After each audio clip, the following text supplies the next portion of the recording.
Onun ikisi de yer üzündən planetin silinəsidir, elə də belə də deyil. Onun ikisi de onun Türk'ün düşmənidir. Onun ikisi de birbirine müharibə eləyib, onlar bütün bizim yer kürəsinə, planetə ləkədir onun ikisi de. İki ölkə. Bunlar ikisi de elə, yəni müharibə olmağına mən sevindirəm. Ona görə onların ikisi de zəifləsin. Onların ikisi de hər bir arenalarda, siyasi arenalarda, dünya, Avropa arenalarında həmişə onlar Azərbaycana, Türkiyə, Türk dünyasına alternativ danışırlar. Azərbaycanlarıma görə ölürəm. Yanır canım. Azərbaycanlarıma heç nə olmasın.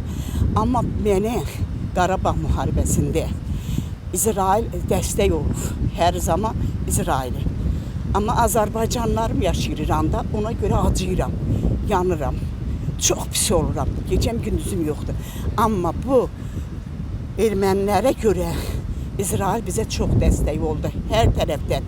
Həm maddi, mənəvi, həm də ki, hər cür bizə dəstək oldu. Amma İranın o Xomeyniləri, erməniliyi ki, qucaq açırdı. Onda biz ölürdük. Şəxsən mən ölürdüm. Ki, sənin dinin olmaya, sənin məzhəbin olmaya, sən onu qucaqlayasan, onu öpəsən, bağrına basasan. Bu nə deməkdir? Müsəlmançılıqdır o. Videolarımızı vaxtında izləmək üçün Baku Times şəbəkəsinə abunə olub bildirimləri açmağı unutmayın.